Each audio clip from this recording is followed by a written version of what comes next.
اعوذ باللہ من الشیطان الرجیم بسم اللہ الرحمن الرحیم فلما جاء آل لوط المرسلون قال انکم قوم منکرون قالوا بل جئناک بما كانوا فیہ یمترون وآتیناک بالحق وإنا لصادقون۔ یہاں سے حضرت سیدنا لوط علیہ السلام کا آپ کی قوم کو جو عذاب دیا گیا ہے اس کا ذکر یہاں پہ ہو رہا ہے۔ ویسے 12ویں سپارے کے اندر یہ تفصیل کے ساتھ یہ واقعہ گزر چکا ہے کہ قوم لوط پر یعنی لوط علیہ السلام کی قوم جو اغلام بازی کے اندر مبتلا تھی، تو وہ سارا واقعہ تفصیل کے ساتھ پیچھے آ چکا ہے۔ تو حضرت ابراہیم علیہ السلام کے پاس انہوں نے آ کر خوشخبری دی، تو پھر اس کے بعد جب قوم لوط کی طرف آئے تو وہ سارا واقعہ قرآن مجید نے 12ویں سپارے کے اندر بھی تفصیل کے ساتھ بیان کیا ہے۔ یہاں پہ اس کا اشارہ کیا ہے پھر تو اللہ تعالیٰ نے ارشاد فرمایا کہ فلما جاء آل لوط المرسلون، فرمایا کہ جب وہ فرشتے آل لوط یعنی لوط علیہ السلام کے ماننے والوں کے پاس آئے، حالانکہ آئے تو لوط علیہ السلام کے پاس تھے، تو اللہ تعالیٰ نے لوط علیہ السلام کے صدقے ان کے ماننے والوں کو بھی عزت عطا فرمائی کہ ہم نے فرشتوں کو ان کے ماننے والوں کے پاس بھیجا۔ آل سے مراد ہوتے ماننے والے، جیسے آج کارکن جسے ہم کہتے ہیں۔ تو اللہ تعالیٰ نے ارشاد فرمایا کہ ہم نے کیا کیا، فلما جاء آل لوط المرسلون، فرمایا کہ جب لوط علیہ السلام کے گھر والے یعنی ماننے والوں کے پاس جب فرشتے آئے تو قال انکم قوم منکرون، تو لوط علیہ السلام نے ارشاد فرمایا انکم قوم منکرون کہ میں پہلے تمہیں نہیں دیکھا ہے، تم اجنبی لوگ ہو، کون ہو، کہاں سے آئے ہو؟ تو قالوا بل جئناک بما كانوا فیہ یمترون، انہوں نے کہا جناب ہم آپ کے پاس وہ شے لے کے آئے ہیں جس کے بارے میں لوگوں کو شک پڑا ہوا تھا، جن کے بارے میں لوگوں کو شک تھا نا، 70-80 سال تک جن لوگوں کو شک پڑا تھا نا کہ ہمیں کچھ نہیں ہونا ہے، آج ہم وہ شک ان کا مٹانے آ گئے ہیں۔ بما كانوا فیہ یمترون، جس بارے میں لوگوں کو شک تھا نا کہ عذاب کبھی نہیں آئے گا، قالوا بل جئناک، انہوں نے کہا جناب پھر ہم آپ کے پاس وہ عذاب جو حق تھا وہ لے کے آ گئے ہیں، وآتیناک بالحق، ہم آپ کے پاس حق لے کے آئے ہیں، وإنا لصادقون، اور ہم سچے ہیں، یہ سچی بات ہے، اب اس کے بعد ان کو کوئی ڈھیل شیل نہیں ملنے والی ہے۔ تو آپ کیا کریں، فَأَسْرِ بِأَهْلِكَ بِقِطْعٍ مِّنَ اللَّيْلِ، آپ ایسے کریں کہ آپ اپنے ماننے والوں کو بلائیں اور اپنے گھر والوں کو ساتھ لیں، بِقِطْعٍ مِّنَ اللَّيْلِ، رات کے کسی بھی ٹائم آپ یہاں سے نکل جائیں، بس آپ کے لیے حکم یہی ہے کہ آپ کیا کریں، آپ بھی نکلیں اور اپنے ماننے والوں کو بھی ساتھ لے جائیں۔ تو آپ دیکھیں اس سے ایک نتیجہ نکلتا ہے کہ جتنے بھی ہم نبیوں کا ذکر پڑھتے آ رہے ہیں، اللہ تعالیٰ جب عذاب دینا چاہتا ہے تو سب سے پہلے یہ خبر نبی کو دیتا ہے، اور نبی کو حکم دیا جاتا ہے بھی خود بھی یہاں سے نکلو اور اپنے ماننے والوں کو بھی ساتھ لے جاؤ۔ تو اب اس سے مسئلہ تو ثابت ہو گیا کہ یار بندہ کم سے کم لیڈر تو اچھا چن لینا، رہنما تو اچھا چنے کہ جو کم سے کم تمہیں بچا تو سکے۔ حدیث قرآن پاک آپ دیکھیں 24ویں سپارے کے اندر آگے آئے گا کہ فرعون جب اندر جانے لگے گا جہنم کے اندر، اور جب لیڈر سارے اندر جانے لگیں گے تو کارکن لیڈروں سے کہیں گے، قال الذین استضعفوا للذین استکبروا، کہ یہ کارکن ہوں گے وہ لیڈروں سے کہیں گے کہ جناب آج ہمیں تھوڑا سا بچا ہی لو، انہوں نے کہا جی ہم خود نہیں بچ سکتے، ہم تمہیں کیسے بچائیں گے۔ ہاں لیڈر رہنما اگر ہونا اچھا تو وہ تو دریا وہ کیا کہتے ہیں پھاڑ کے بھی جناب اپنی قوم کو دوسری طرف جا کے صحیح سلامت کھڑا کر دیتا ہے۔ حضرت عقبہ بن نافع رضی اللہ تعالیٰ عنہ، یار نبی ہے نا، ان کو چھوڑے وہ تو بڑے لوگ ہیں، صحابی رسول ہے حضرت عقبہ بن نافع رضی اللہ عنہ۔ جب آپ جا رہے تھے نا جنگ کے اندر تو راستے میں جب وہ کیا کہتے ہیں اپنا دریا آیا تو سب سے پہلے حضرت عقبہ بن نافع جو تھے جنہوں نے سب سے پہلے گھوڑا ڈالا تھا۔ یہ جو علماء کا شعر ہے نا، دشت دشت ہے دریا بھی نہ چھوڑے ہم نے، بار ظلمات میں دوڑا دیے گھوڑے ہم نے، یہ اس کے صحیح مصداق جو ہے نا وہ حضرت عقبہ بن نافع ہے۔ سب سے پہلے انہوں نے پانی کے اندر گھوڑا ڈالا تھا اپنا، ٹھیک ہے۔ اچھا کیا کیا انہوں نے کہا صحابہ کرام کو اعلان کر دیتا، انہوں نے کہا بھائی میں گھوڑا پہلے ڈالنے لگا ہوں، تم میرے پیچھے ڈال دینا، جس کی جوش ہے گم ہوگی وہ مجھ سے جا کے لے لینا۔ یہ کہ یار رب کی بارگاہ میں یقین کتنا صحابی کا، نبی چھوڑے، میں کہتا ہوں نبی تو بڑے لوگ ہوتے ہیں نا، نبی تو ویسے ہی بڑے لوگ ہیں، ٹھیک ہے جی۔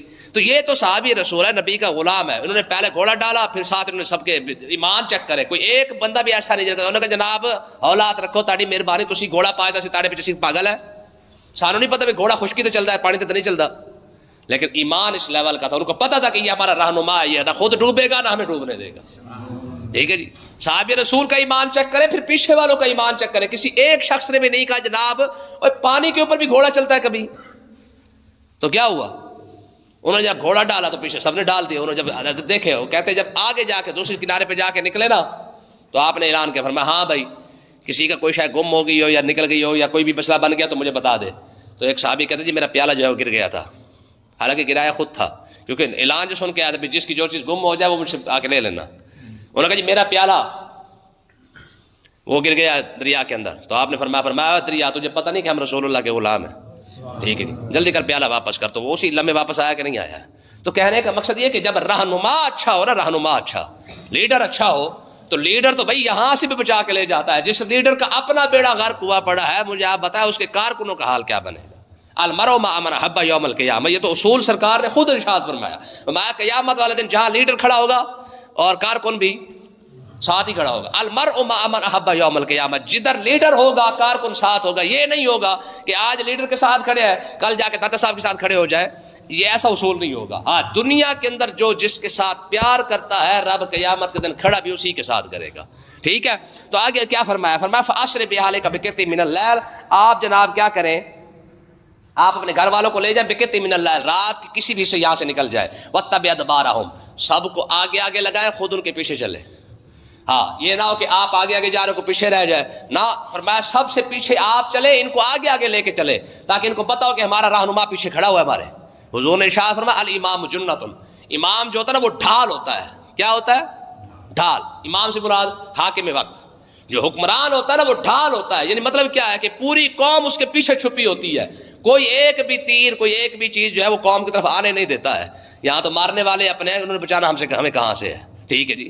تو کہنے کا مقصد یہ کہ حضور نے ارشاد فرمایا بھئی یہ تو امام ہوتا ہے وہ ڈھال ہوتا ہے. الامام جنۃ، امام ڈھال ہوتا ہے. تو اللہ تعالیٰ نے ارشاد فرمایا وَاتَّبِعْ أَدْبَارَهُمْ، فرشتوں نے کہا جناب آپ کیونکہ رہنما ہیں، آپ امام ہیں، آپ ان کے پیچھے چلیں، ان کو آگے آگے رکھیں. اور وَلَا يَلْتَفِتْ مِنْكُمْ أَحَدٌ، ان کو حکم فرما دیں کیا ان میں سے کوئی بندہ پیچھے مڑ کے نہ دیکھے پیچھے کیا ہو رہا ہے، کیسے ہو رہا ہے. جس طرح ہماری قوم کا آج حال ہے نا، میں جہاں سے منع کرو وہیں زیادہ جائے گی. ٹھیک ہے جی. جہاں لکھا ہوگا نا کہ بھائی ادھر کوئی نہ دیکھے، وہاں سارے دیکھیں گے. ٹھیک ہے جی. تو کہنے کا مقصد یہ کہ اللہ تعالیٰ نے کیا ارشاد فرمایا ان کو حکم دیے وَلَا يَلْتَفِتْ مِنْكُمْ أَحَدٌ، یہ کیا کرے، یہ بالکل سیدھے چلتے رہے. اور وَامْضُوا حَيْثُ تُؤْمَرُونَ، تمہیں جو حکم دیا گیا ہے بس وہ حکم کی تعمیل کرتے رہو. بس تمہارا کام یہی ہے. تمہیں رات کو نکالا جا رہا ہے، تم نکل جاؤ. اور وَقَضَيْنَا إِلَيْهِ ذَلِكَ الْأَمْرَ، فرمایا ہم نے اس بات کا فیصلہ کر دیا ہے کہ اب عذاب آ کے رہے گا، اب عذاب آ کے رہے گا. اب یہ بات فرشتوں کی اور لوط علیہ السلام کے درمیان ہو رہی ہے. اور فرشتے آگے کیا کہتے ہیں؟ کہتے ہیں اَنَّ دَابِرَ هَؤُلَاءِ مَقْطُوعٌ مُصْبِحِينَ، فرمایا کہ جناب ان کا فیصلہ کر دیا گیا ہے کہ اب ہم ان کی جڑ ہی کاٹ کے رکھ دیں گے، ہم یہ نسل ہی نہیں چلنے دیں گے. جڑ کاٹنے کا مطلب کیا ہے کہ ہم ان کی نسل، ان کا نام و نشان رہنے ہی نہیں دیں گے، ہم ان کے مکان تک نہیں رہنے دیں گے. کوئی بندہ پہچان ہی نہیں سکے گا کہ ان کے مکان تھے بھی صحیح کہ نہیں تھے، یا ان کی نسل نہیں چلے گی. کوئی بندہ یہ نہیں کہہ سکے کہ یہ فلانے لوگ ہیں. نہ، آج ان کا فیصلہ ایسا ہوا ہے کہ ہم نے ان کی جڑ ہی کاٹ دینی ہے. یعنی وہ کہتے ہیں ہم، مشہور مثال ہے کہ ہم منڈو ہی ختم کر دیں گے ان کو. ٹھیک ہے جی. ہم نے ان کا منڈی نکال کے رکھ دینا ہے. تو یہ ہے. اچھا یہ بات آپس میں ہو رہی ہے. وَجَاءَ أَهْلُ الْمَدِينَةِ يَسْتَبْشِرُونَ، اتنی دیر ہوئی تو جناب اہل مدینہ، شہر کا شہر، یار سوچ سکتے کوئی ایک بندے کی بات ہوتی تب بھی بات یہ ہے. حضور نے پتہ کیا ارشاد فرمایا؟ آقا علیہ السلام نے ارشاد فرمایا کہ میری امت پر عذاب ان لوگوں کی وجہ سے رکا ہوتا ہے جو لوگ اللہ کے حکم سے برائی کو روکتے رہتے ہیں. اچھائی کا حکم نہیں، کیا کرتے؟ جو برائی سے روکتے ہیں. برائی کی حد دیکھیں. فرمایا جب وجاء اہل المدینۃ یستبشرون، پورا شہر خوشی خوشی آ گیا کیونکہ ان تک خبر پہنچ چکی تھی. ٹھیک ہے. اب اندازہ کریں کہ یہ برائی ان کے اندر برائی رہی ہی نہیں ہے، وگرنہ اگر کوئی برائی کو برائی سمجھتے تو کبھی پورا کا پورا شہر ایسے نہ آتا.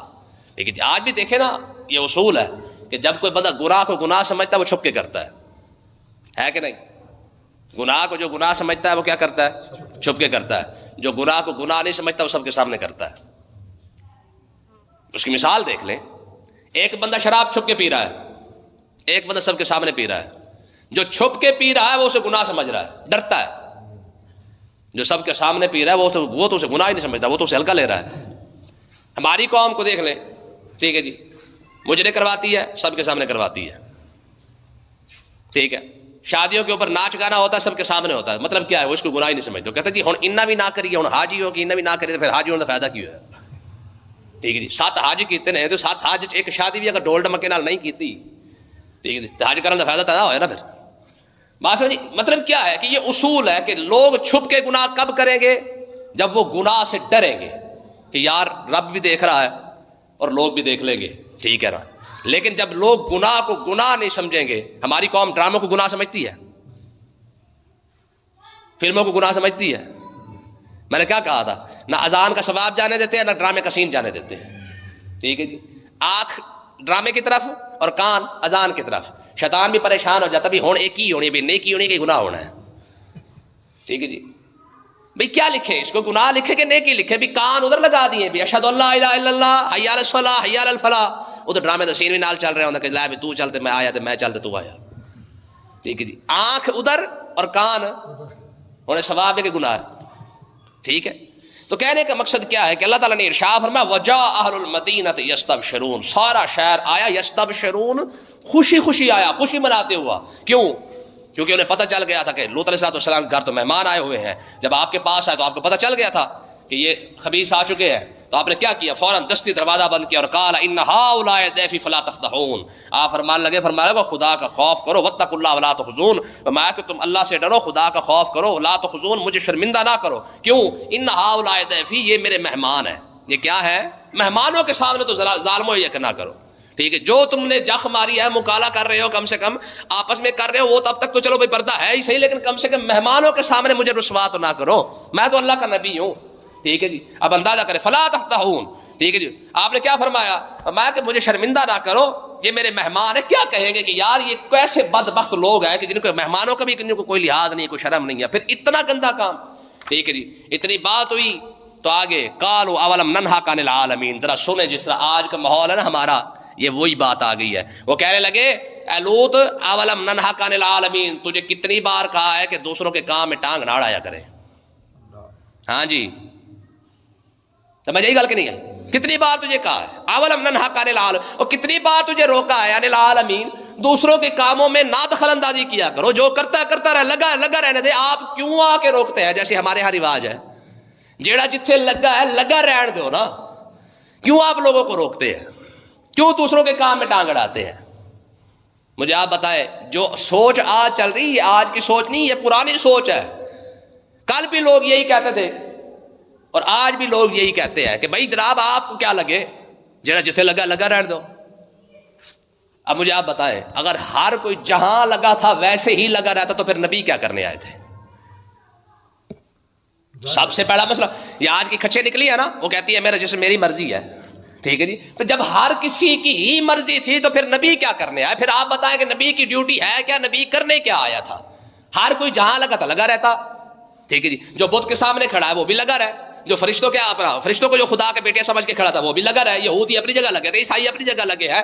ہر بندہ اگر اپنی مرضی کا مالک ہوتا تو کبھی بھی نبی پھر کیا کرنے آتے؟ تو اس کا مطلب یہ ہے کہ بندہ اپنی مرضی کا مالک ہے ہی نہیں، رب نے بنایا ہی کوئی نہیں ہے. اور ساری بات چھوڑے، بندہ تو اپنے جسم کا مالک نہیں ہے، اپنی جان کا تو مالک نہیں ہے، تو کس بات کو رو رہا ہے؟ پھر کیسے ہو سکتا ہے کہ تجھے شتر بے مہار چھوڑ دیا جائے، جو مرضی کرتا پھر تجھے پوچھنے والا ہی کوئی نہ ہو؟ اور آج بھی لوگ یہی چاہتے ہیں. اللہ جڑے پتہ نہیں مولوی نو کون سمجھائے، ہر گل چ ٹوک دے، ہر گل ٹنگڑا دے نے. تو یہ الفاظ آج مولویوں کے لیے نہیں کہے گئے، یہ الفاظ نبیوں کو کہے گئے تھے. اولم ننہک، آپ ہر بات پہ روک دیتے ہمیں. ٹھیک ہے، اور وہ 8واں پارے کے اندر تو پتہ ہے انہوں نے کیا کہا تھا؟ انہوں نے کہا جناب اخرجوا آل لوط من قریتکم، فرمایا ان کو یہاں سے نکالو، لوط علیہ السلام کو. کیا انہوں نے کہا تھا؟ اخرجوا آل لوط من قریتکم، یہاں سے بھئی اس کو نکالو. پتہ کیوں؟ انہم اناس یتطہرون، یہ تو بڑے پاک باز لوگ ہیں، یہ چاہتے ہیں کہ ہم بھی ایسے ہی پاک بن جائیں جیسے یہ پاک بنے ہوئے، ان کو یہاں سے ہی نکال دو. نبیوں کو نہیں نکالا گیا. ٹھیک ہے، نبیوں کو کب نہیں نکالا گیا؟ ابراہیم علیہ السلام کو جگہ جگہ سے نکالا گیا، لوط علیہ السلام کو کہا، انہوں نے کہا نکالو یہاں سے. شعیب علیہ السلام کو کہا گیا، انہوں نے کہا جناب یہاں سے نکالو ان کو. اور ساری بات چھوڑے نا، آقا علیہ السلام کو نہیں نکالا گیا. ٹھیک ہے جی، یہ بات تو پوری روز روشن کی طرح آیا نا. حضور نے تو جاتے ہوئے کعبے کو دیکھ کے ارشاد فرمایا کعبہ اگر مجھے جانے پر مجبور نہ کرتے میں تجھے چھوڑ کے نہ جاتا. میری زندگی تیرے ساتھ گزری ہے، 50 سال 53 سال زندگی میں نے تیرے ساتھ گزاری ہے، تجھے دیکھتے دیکھتے گزاری ہے. مجھے مجبور کر دیا گیا یہاں سے جانے سے. ٹھیک ہے جی، اگر مجھے مجبور نہ کیا جاتا. یہ بات تو پہلے اس نے کہہ دی تھی، ورقہ بن نوفل نے. اس نے کہا تھا جناب جب حضور علیہ السلام پر پہلی وحی نازل ہوئی نا تو حضرت سیدہ خدیجہ الکبریٰ سلام اللہ علیہا آپ ان کو لے کے گئی. آج 10ویں رمضان ہے نا، آج آپ کا غالباً میرے خیال وصال پاک بھی ہے حضرت سیدہ خدیجہ الکبریٰ کا. ٹھیک ہے، تو وہ آپ کو لے کے گئی. انہوں نے کہا جناب اپنے بھتیجے کی بات سنیں کیا کہہ رہا ہے. تو حضور نے ارشاد فرمایا ایسے ایسے میں نے فرشتے کو دیکھا ہے. تو اس نے کہا ھذا الناموس الذی نزل اللہ علی موسیٰ، فرمایا یہ تو وہ فرشتہ ہے جو موسیٰ علیہ السلام پر نازل ہوا تھا.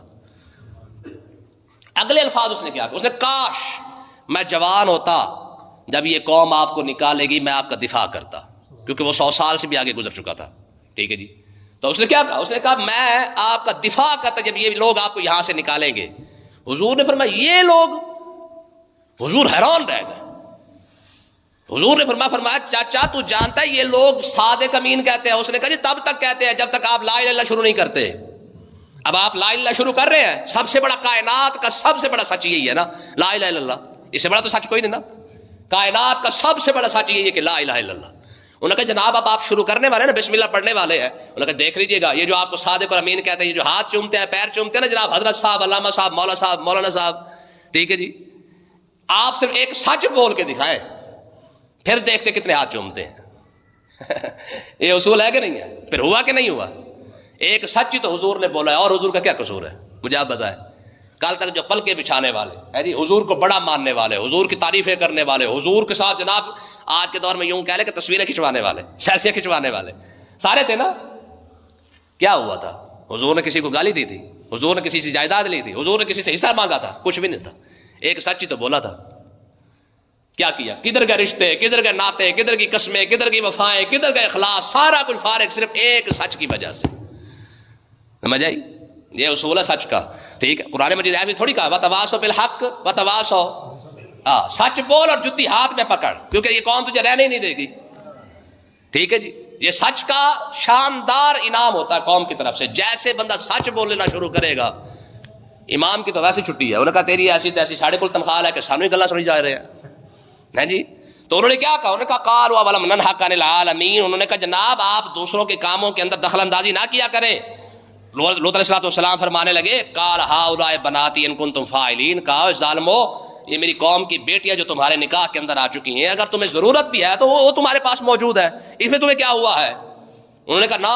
پھر آگے کیا ہوا؟ حضرت جبریل علیہ السلام نے کہا، انہوں نے کہا جناب پھر آپ چھوڑے، انہوں نے بندے کا پتر نہیں بننا رہا، اب دیکھیں ان کا ہم کیا کرتے کیا ہے. تو ایک پھونک ماری سارے اندھے کر ڈالے. ٹھیک ہے. جبریل علیہ السلام نے ایک پاری مارا ہے. کیا کیا؟ اور پیچھے الفاظ دیکھ رہے ہیں وجاء اہل المدینہ، پورا شہر آیا تھا، تو پورا شہر کو ایک پر مار کے اندر ہی کر دیا ہے. اور قرآن مجید نے آگے الفاظ کیا کہ فرمایا آپ یہاں سے نکلے. لوط علیہ السلام فرمانے لگے عذاب کب آنا ہے؟ کہا جی سویرے. انہوں نے کہا جی صبح کب ہوگی؟ فرمایا ایسے صبح بے قریب، بس آ گئی سویر. دیکھیے جی 12 بج چکے ہیں، آپ نکلے یہاں سے، دیکھو صبح تو ہونے دے. ان کے ٹھاپ پھارا لگا دی تو بات ختم ہو گئی. اور ہوا کیا؟ فرمایا فاخذتهم الصیحۃ مشرکین. پہلے جبریل علیہ السلام نے عذاب کی ابتدا دیکھی کیسی ہوئی ہے.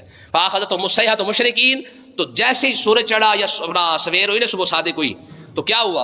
میں پہلے یوسف کہہ رہا ہوں، یوسف علیہ السلام، حضرت جبریل علیہ السلام، انہوں نے سب سے پہلے کیا کیا؟ انہوں نے ایک زوردار چیخ ماری. ٹھیک ہے. اب ظاہر فرشتہ ہے اتنا بڑا، تو اس نے چیخ بھی کیسی ماری ہوگی. ٹھیک ہے جی. اس نے پہلے جناب زوردار پہلے چیخ ماری. ٹھیک ہے جی. فجعلنا عالیہا سافلہا وامطرنا علیہا حجارۃ من سجیل. اللہ تعالیٰ نے ارشاد فرمایا کہ پھر کیا ہوا؟ میں چیخ مارنے کے بعد اول یا تو سارے مر گئے یا کچھ بچ گئے جو کچھ ان کے ساتھ ہوا. پھر کیا کیا؟ فرمایا فجعلنا عالیہا، پھر ہم نے اس کو اوپر اٹھایا. میں نے بتایا تھا نا جیسے آپ کو کہ حضرت جبریل علیہ السلام نے کیا کیا؟ اپنے پر اندر ڈالے اور 5 شہر کٹھے ایسے اٹھائے. 10 لاکھ کی آبادی، ایک شہر کی 2 لاکھ آبادی ہے، اور شہر صدوم کے بارے میں کہتے ہیں وہ 4 لاکھ کی آبادی تھی.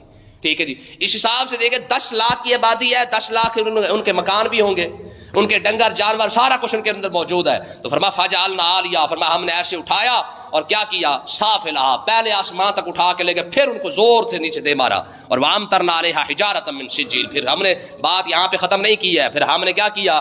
ہم نے جناب ان کے اوپر پتھروں کی برسات کر دی. پہلے چیخ آئی، چنگاڑ، پھر اس کے بعد کیا کیا؟ اوپر اٹھا کے پھر ان کو الٹا دے مارا.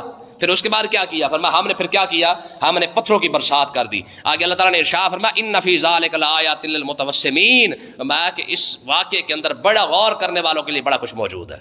ہاں سمجھے کوئی صحیح، اس واقعے کے اندر بڑا کچھ موجود ہے. وَإِنَّهَا لَبِسَبِيلٍ مُقِيمٍ. فرمایا کہ کیونکہ یہ وہ بستی ہے جو تمہارے راستے میں پڑتی ہے. جب بھی تم شام جاتے ہو یہ بستی تمہارے راستے کے اندر آتی ہے. جب بھی تم غور کرو گے تمہیں سارا کچھ ایسے نظر آ جائے گا. سمجھنے کے لیے تو ایک بات ہی کافی ہوتی ہے. تو اللہ تعالیٰ نے ارشاد فرمایا ان فی ذلک لآیۃ للمؤمنین. بے شک ایمان والوں کے لیے تو ہر جگہ نشانیاں موجود ہیں. بندہ صاحب ایمان ہو، نشانیاں اسے ہر جگہ نظر آئی جائیں گی. ٹھیک ہے. تو اللہ تعالیٰ نے ارشاد فرمایا کہ ہم نے جن جن بستیوں کے اندر عذاب بھیجا ہے وہ بستیاں آج بھی موجود ہیں. ٹھیک ہے. جو بھی دیکھے گا اسے عبرت کے لیے بڑا کچھ مل جائے گا، سمجھے گا تو بڑا کچھ ہے، نہ سمجھے تو پھر لگا ہی پھرتا ہے۔ اللہ پاک سمجھنے کی توفیق عطا فرمائے۔